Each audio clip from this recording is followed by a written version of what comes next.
Welcome to Scorched Earth and a general reading for the sign of Aries, Sun, Moon or Ascendant for the month of March 2024. I hope you are well. I'm using the Tarot of the Abyss for you today. Before we get started, if the reading resonates with you and you'd like to go a little bit deeper, there will be an extended that you can access at the end. That is link number 1 in the description box. The second link is to my private community, which is the Order of the Phoenix over on the Circle platform. We've got, well, you can get access to all of the extended content for no extra cost beyond the membership fee. Hang out with a truly extraordinary group of people and even participate in classes that we have running over there. So if that is something that sounds like it might be of interest to you, link number 2. The third link is to 3-month overviews that I've done for each of the signs. They run from April to June, fairly obviously, 2024. We're headed into quite a tumultuous time, and if you think that you might benefit from having a bit of an advance warning about how the energies might be at play on you, then you know what to do with that link. Right. Let's get stuck in, shall we? See what's going on with you. Can I have 3 cards for Aries, please? Thank you. First one, King of Swords in your recent past. Current energy, please, for Aries. We have the Page of Wands. Oh, I like the way that that's going. Tell me about what's coming towards Aries for the rest of May, please. Ooh, beautiful. We have Queen of Pentacles and the Star, more Aquarius energy here. At the bottom of the deck, we have the 8 of Pentacles.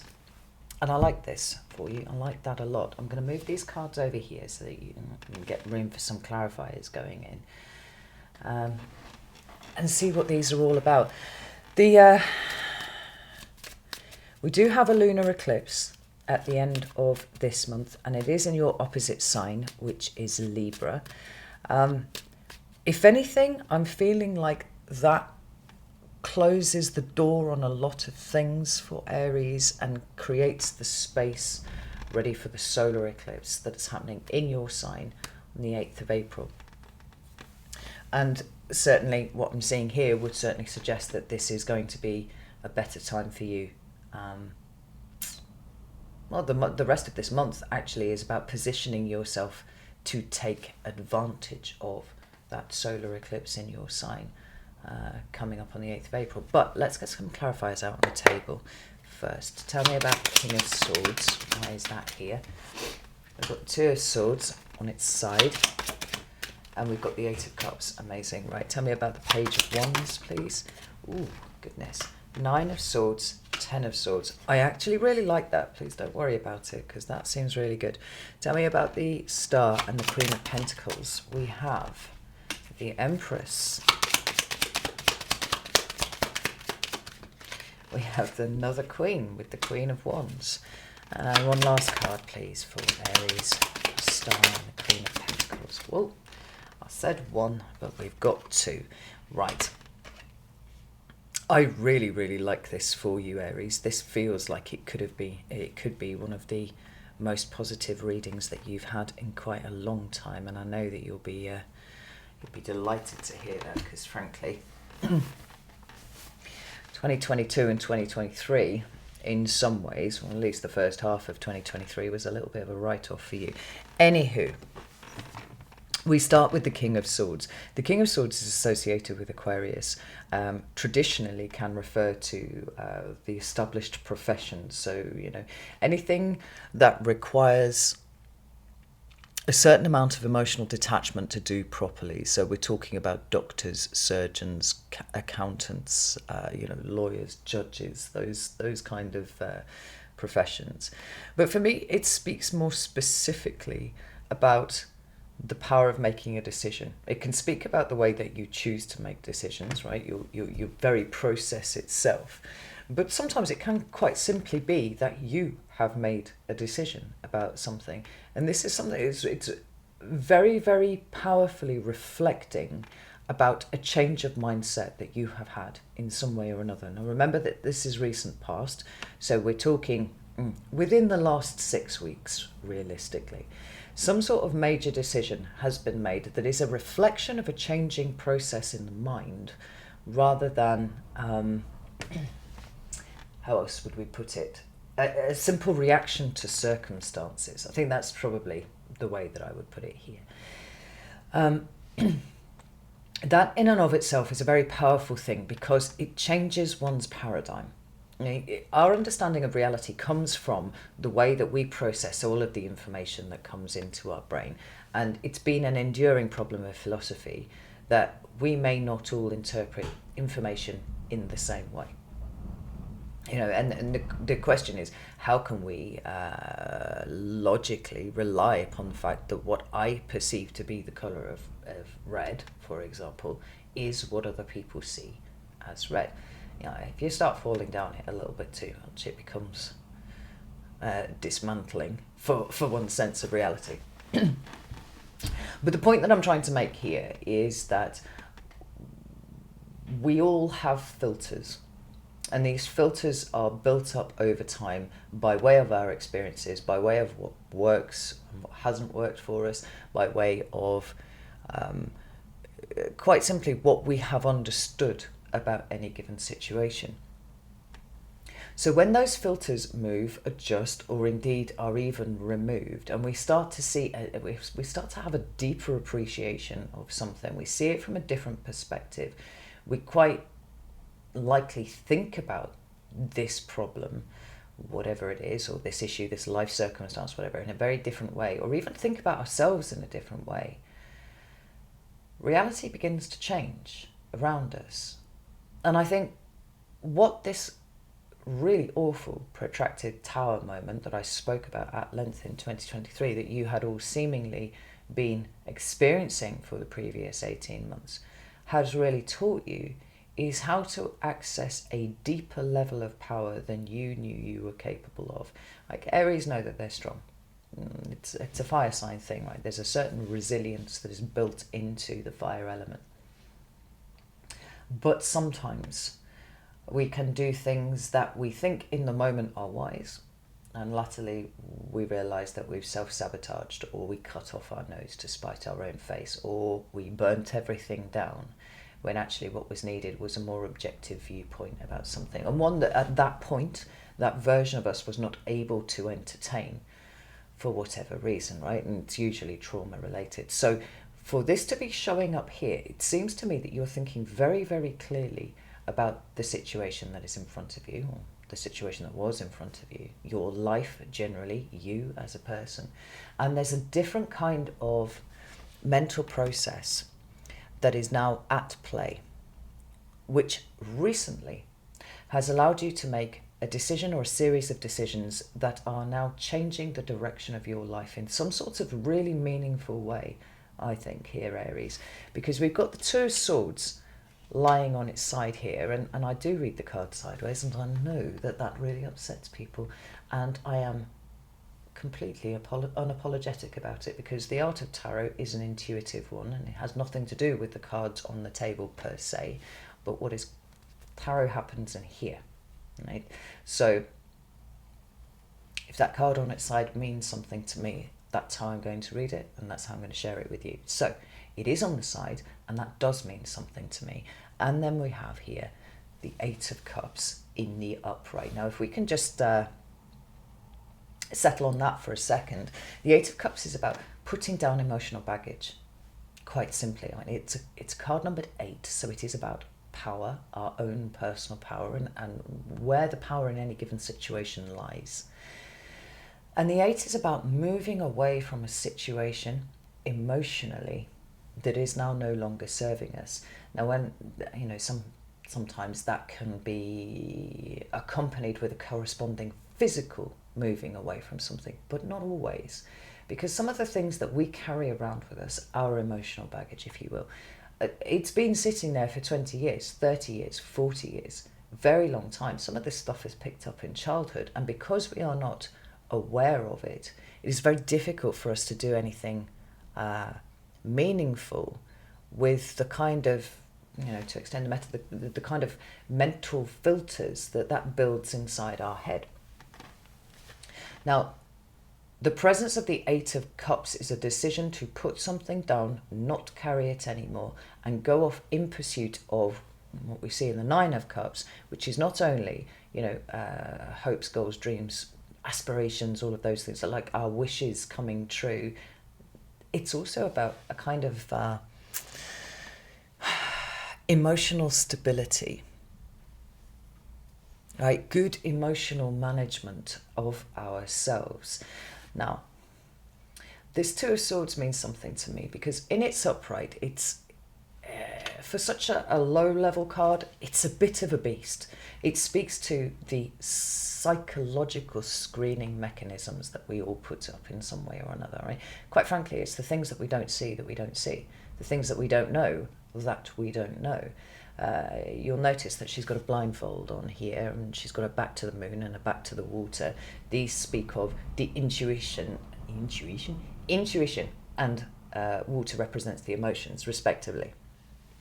But we've got this woman here who's paying no attention to any of that there and trying to make only intellectual decisions. Right? One's based on rationality and reason without realizing that some part of whatever is going on within us has a basis that is sitting deep in the subconscious that we are not seeing. I sometimes call this card willful blindness, and that makes it sound like it's a conscious willfulness, but it's actually not, it's subconscious. And there's been some sort of subconscious protective mechanism that our brain has put in place in order to make sure that we can't see what we can't see, screening it out altogether. Now, what I really like about this turning on its side like that is it feels like the energy is on the turn. When it shows up in the reverse entirely, we see things that we did not see. We see it all, right? The screening, the filters, whatever, they're all gone. And now we are in a closer proximity to our intuition. We have a better understanding of our emotions. We're not quite there yet, but that's okay because it's on its side, it's on the turn. And it means that things are beginning to be revealed to you. And I think it's one of those things that's sort of, in the fullness of time, the Two of Swords will turn into its inverted position. We don't need it to be there yet because we're trying to put one foot in front of the other and get somewhere, find some way of rebuilding in our own lives.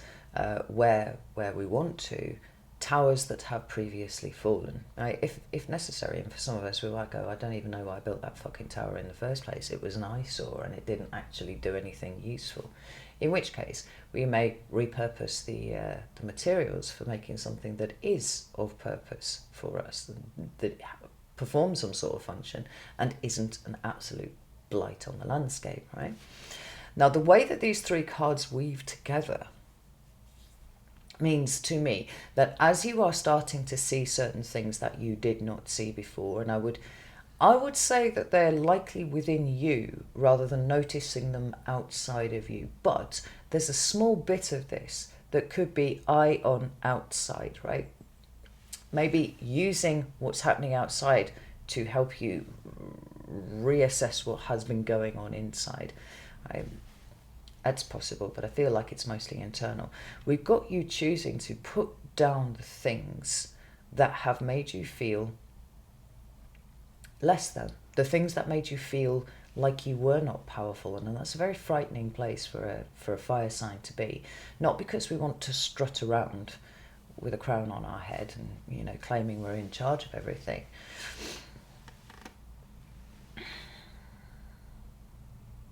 But because we know. And I feel like this is particularly relevant for Aries and Leo, more so, I would say, than for Sagittarius. There's the underlying feeling that at any given point, things might go a little bit wrong. And who will be required to step up and take charge of that? Well, that would be Aries, that would be Leo. There might be a couple of other signs as well that refers to, but definitely it seems to be something that runs through us. So there's always that kind of keeping an eye out for what's coming next. Where might we need to pick up some slack where it's being dropped elsewhere? But I feel like in some ways that's been a hypervigilance. And it's been a hypervigilance that has created a need to fight, no matter what, right? We talked about this. Like, fire signs feel like they need to be doing something, otherwise they're not fucking doing something, and they're stewing in their own soup, and it's a very bad place for them to be. Like, there's some aspect of this, and for some of you, it might even come down to the making a decision that you don't need to be the one making the decisions all the time. It's okay for you to allow somebody else to do that. Yeah, because we all have control issues and whatnot as well. Either way, there seems to be something that's really clean about the way you're kind of sweeping through your subconscious and being like, no, I don't need that anymore. I actually don't need to worry about that. Right? I'm not afraid that whatever the next thing is that ambushes me, it's going to be the thing that kills me, because I've been to the gates and hell of hell and back, and actually I know I can survive it. It's not pleasant, it's not comfortable, but I can endure, you know? So, when we move into your current energy, we have the Page of Wands, and I am so happy to see this here, because the cards underneath it are pretty uncomfortable, right? We've got the Nine of Swords and we've got the Ten of Swords, and there's a couple of different ways of looking at this. The first one might be that there are situations in your life that are so uncomfortable now, and they cause you so much grief, that you've been pushed to a point where you actually are now choosing to do something different. The pages initiate some new direction or other, and but it's not a whole Ace of Wands, right? It's not a situation that's so fucking novel you've never been anywhere near this before in your life, right? It's not the pure potential. It's taking what you've got and going, do you know what? I'm going to repurpose it in some sort of way. So this could be your energy. I'm actually not going to energetically invest in that situation, whether it's an internal emotional state or whether it's someone else, something else. I'm not going to do that anymore. I'm actually going to go over here and start something meaningful, put my energy into that. For others of you, simply because it's run its course now, and all it does is make you feel like you get up, it gets in your head. That's the way that I see that. Or the other way of looking at this is having really sat with what has been deeply uncomfortable for you, and we're probably coming up on 2 years now, actually, Aries. It's reached its end. You know, we see these cards, all swords, all working together here. For some of you, it might be realizing that it was the mental paradigm that was happening inside your head that was making things worse, was making things uncomfortable. It's quite simply the way you were thinking about it. And the universe has come in and kicked you in the shins repeatedly, which is what it seems to do quite often when it's trying to force some sort of growth in us, to make us so uncomfortable that we don't just seek to change outside of us, which is generally the fire sign way, but it's made us go really, really deep within to change our responses to whatever has happened. Like, I do feel like this is speaking to this being done already, and this is why we have the King of Swords. You're thinking very clearly about it all, but now getting ready to externalize what it is that you have learned about yourself, how it is that you've changed in a new way of being in the world. Wands cards are always about experience. They're about the act of living and what you do in the day-to-day, and quite simply, you're doing things differently, Aries. And on the face of it, to other people, it might look like you've just pivoted a little bit. I would imagine there are very, very few people who are around you that are aware of the extent to which you have internally restructured. I think they'd have to be very close to you indeed to start perceiving that. And we've got that Two of Pentacles there. I mean, I do feel like, well, I often call that the coping card. Let's just bring it in a little bit. but it's performative coping, right? We've got this sense of the character in the Two of Pentacles being on a stage, and we are removed from whatever emotional turmoil is going on in the background, and he's like, I'm coping, look at me, I'm juggling. And it's like, yeah, you are, on the face of it, managing to keep stuff together, but there's this absolute maelstrom going on behind you that you're not looking at while you're doing all of this coping. For you, Aries, I think it comes down to this really simple recognition, which is that almost forever you have been in survival mode. And it can be quite a shocking thing to come to, but I feel like you were spending quite a lot of 2023 kind of arriving at that. This isn't a new revelation for you. This is something that has been ongoing for a while. What's changing here is the internal shift, the mental landscape, and then the way that you're choosing to show up as a result of having put all of these bits of information in the right place in your head, right? And turning to meet it now. You're ready to start expressing your energy outwards. When we come into what is the rest of March, we've got the Star and the Queen of Pentacles, and I love this for you so much because we've got the Star card being Aquarius again, as we see with the King of Swords. And so there's a way, obviously, that we can see whatever was going on here is linking to here, but the energy is amplified. The energy is extrapolated up to something bigger than you. This is not just about what you do right now in the day-to-day. It's about where you're going. It's a card that can talk about really quite profound healing. It's a card that can talk about profound connection found through vulnerability and openness to people, which is not something that comes very comfortably to fire signs at all. But it is a card that talks about your highest goals, hopes, dreams, aspirations, just as we were talking with the Nine of Cups, which is the next card on from here. Like, the quality that both of these cards share, Nine of Cups and the Star, is this sense of reaching for something that is profoundly wanted. But with all of the internal restructuring that's gone on, with the change in the way that you see the world and the change in the way that you see yourself, change in the way that your very mind works, full stop. This energy is extrapolated to not just what I can, feasibly and realistically achieve right in front of me right now with the tools that I have, with Page of Wands, but how I can make that so much bigger, how I can now literally reach for the stars in terms of what I want the rest of my life to hold. We've got the Queen of Pentacles showing up there, who is a queen who principally is involved in the act of self-care, right? She's self-nourishment, self-investment. Like, when you take care of yourself, when you recognize that you have been in survival mode forever, but now you are not. Now every act that you do, every movement that you do, every thought that you have, it seems to be in the interests of investing in you and nourishing you, and then, by extension, for everybody else outside of you. Because I do feel like Aries feel the weight of the need to pick things up of people around them, pick things up for people, be a leader, quite frankly. But it's coming from a really healthy place now. You might find that what it is that you are looking to achieve in the rest of your life has actually had a radical overhaul in this last year.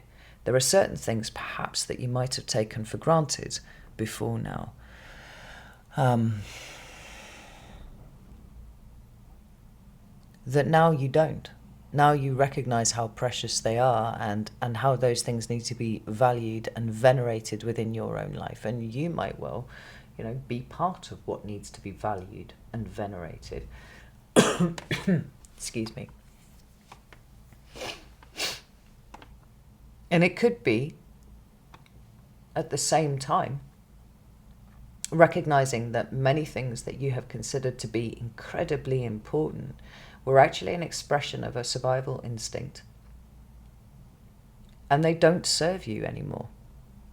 Like, you feel to me like you are really beginning to engage with very creative energies that just seem to be flowing from who knows where. We've got the Empress card down here, and I really like the interplay of these two energies, because the star, like I said, is kind of reaching for something that is not yet within our grasp, but by way of hope and faith and a sense of connection to something bigger than us, we're now repositioning ourselves, ready to go. That's what I want. That's the thing that's important. That's what it is. And, I'm a little bit of that too. And then we have the grounded energy of the Empress, who's like, okay, well, right here, right now, in this material realm, how do I do these things so that I feel abundant, not in the getting of this, but in the act of going there? It's really interesting. I think one of the things that we're guilty of, if we have lived a life in survival mode, is that looking to the horizon and going, God, when I get there, everything will be fine. Like, I won't have to work so hard. I won't have to be hyper vigilant. I can just relax. I can just pickle around and enjoy doing the things that I'm doing.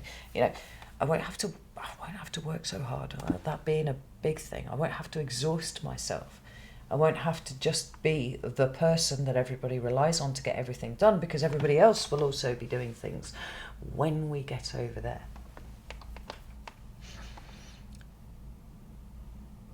And the reality is that is very rarely, if ever, true.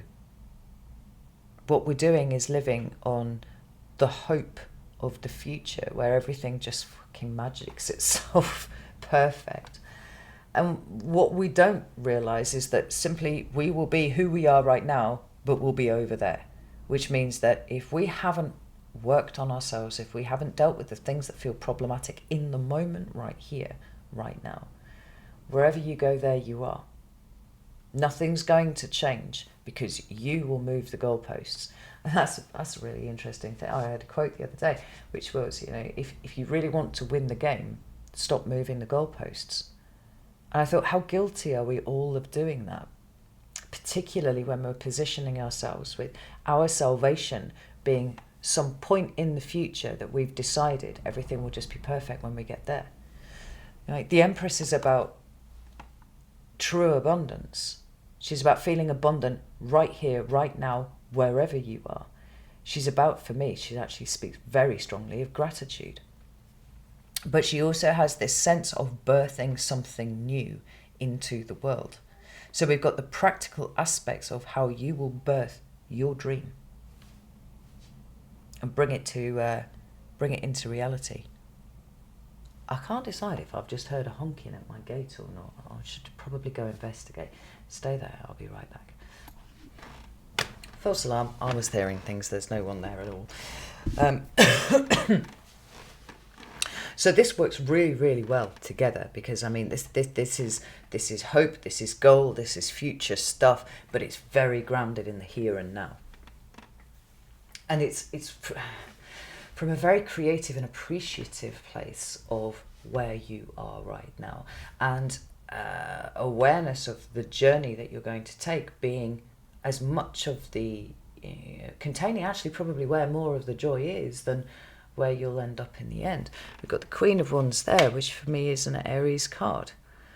And I like this because one of the things that we talked about quite a lot last year was the coping mechanism of doing things for doing things' sake. Like I was saying before about fire signs feeling like they needed to be doing something, otherwise they weren't doing anything, right? So things like self-care tend to fall by the wayside very, very quickly, because it's like, well, yes, but what's the end result of what I'm doing here? It's nothing really tangible that I can see. It's nothing that I can point to for someone else. And because it is instilled within the fire signs, as an expression of their trauma, this tends to come out, that they are selfish. Therefore, at any point, thinking about yourself as you become an adult and you go out into the world is hitting on a trigger point where no aspect of being compassionate to yourself or caring for yourself in any way is seen by your subconscious as anything other than meaning that those people who said those things were right in the past. And I do think that a lot of this has been deprogrammed from within you. And the point about the Queen is that we're not doing things for doing things' sake now. There's something actually very mindful, because that's what the Queens do. They make sense of whatever suit they represent, right? So what are the actions that I'm taking and why? Why am I doing this? I'm not doing it because, of some vague and as yet undisclosed aspect of my traumatized psyche that is saying, you've got to do this, you've got to do this, you've got to do this. It's like, quite simply, why? Why am I doing this? What am I working towards? What am I here for? And what do I think, truly in my heart of hearts, are the core important things that need to come with me on this journey? The fours in tarot, in the minor arcana, are foundational cards. Right? Anything to do with four is foundational, and we see it even in the Emperor, which is your card too. From this point, we are trying to build on this foundation. Now, the fives come and wiggle things around later because they're trying to help us enhance and improve what it is that we were trying to create in the energy of the four. And sometimes this card, and you can absolutely see why, is called the Miser card. Right? There's got somebody clamped down on the things that they refuse to let go of. Well, you're absolutely not in that energy, so that interpretation is no longer appropriate. And the flip side of this card, another way of looking at it, is what are the things that are so meaningful that they deserve to be part of your foundation? What are the principles? What are the core values? Where do you fit into everything? Because I think in trying so hard not to be selfish, you kind of excised any involvement from you beyond what it is that you do, what it is that you provide, how it is that you shoulder responsibility and burden. And as we know, there's far more to you than that. I feel like in the real difficulty of the last few years, what the universe has done has stopped you from wearing yourself so thin that you wear through. If Aries was a patch of leather, it has been, it's got holes in it, some of them so big you could put your fist through them. And what you've been doing really diligently since about spring last year, but maybe it was a little bit more in towards the summer, was patching this up.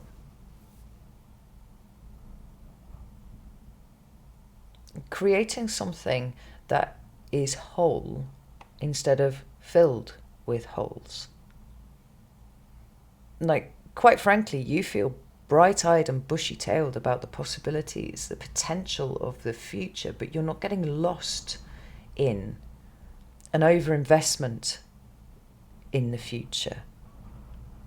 It's like, this is the carrot, but it's not what it isn't doing is stopping you appreciating the value of what you have right here, right now, and what you are right here, right now, whilst also accepting that will in time change, and that's okay, because you've already done so much changing and it's been for the good. Like, for some of you, this might involve, what it is that you do as a job. Right? That quite simply it's a really straightforward way of interpreting the Eight of Pentacles there. But there's a certain kind of mastery in the exercise of power, which is essentially what the Pentacles are talking about. It's like where you choose to put your energy being what decides whether you are powerful in a moment or whether you are depleted in a moment. And having seen the value of investment in self and become really quite accomplished over the course of the last almost a year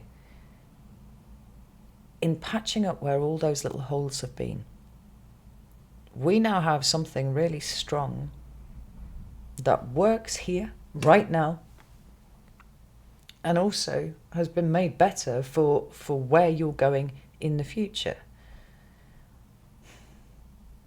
This, tumultuous energy of the next 3 months, we really can't classify it as brilliant. Not really. Certainly not short term, but neither can we categorize it as all entirely negative either. I mean, what it is chaos, right? We've got a collapsing in of what has been, which could be very discombobulating for some people. But if you are a sign that either functions very well in chaos or is, and this is you, Aries, charged with the ability to wander through the chaos and then see where order needs to be and can be instituted,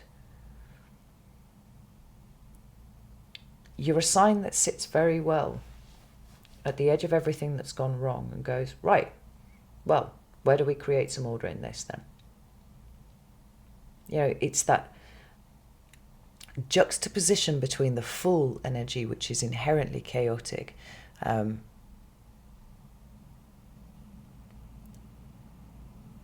and I think in some ways it's difficult to necessarily call that a card of initiation. I know we often do, and I do that too, but that's not what it is. I mean, it might be the first card in the tarot, but it's not the first card. That's the Magician. The Fool is that spot where everything and nothing, represented by the fact that it is card numbered 0, exists all in the same space.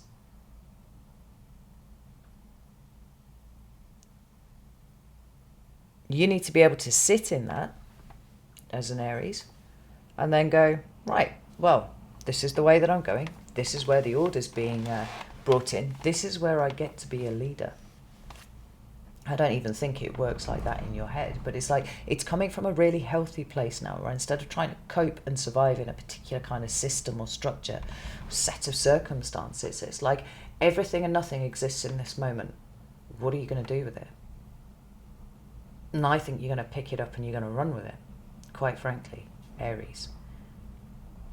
And like I said, a lot of the energies of the next 3 months really do depend on how wedded to the old you were. And I think you're not wedded to the old, which means that in this crucible of chaos, all opportunities are open to you. You'll need to work for them. And you'll need to be mindful of, whenever an energy that is something around this is coming up. But I really do feel like a lot of Aries are going to have an opportunity over the next 3 months, and it really does start here in March, to change their lives in some sort of really meaningful way that could see you doing something very, very different to where you thought you would be 6 months ago. It's that strong an energy. And it's grounded. It's not just floating around in the ether. It is grounded by you. It is creative, it is abundant, and it is bringing something new into the world. This is really interesting, Aries. I'm going to bob off now and go and look at the extended. You're very welcome to join me there. You can do that on Circle, or you can do that on Vimeo. It's up to you. I'd be delighted to see you in either place. But if that's not of interest to you, that's absolutely fine. Know that the TLDR is you've got to be... Now is a time to really lean into working out what fundamentally you want the bigger picture of your life to feel like. And start the process of leaning into what that looks like on the day-to-day. And be ready to turn. I think by the end of March, be ready to turn on a sixpence to head off in the direction that you're going to go. Very interesting indeed. Right. So I shall leave it there. Know that I love you all very, very much, and I'll see you soon.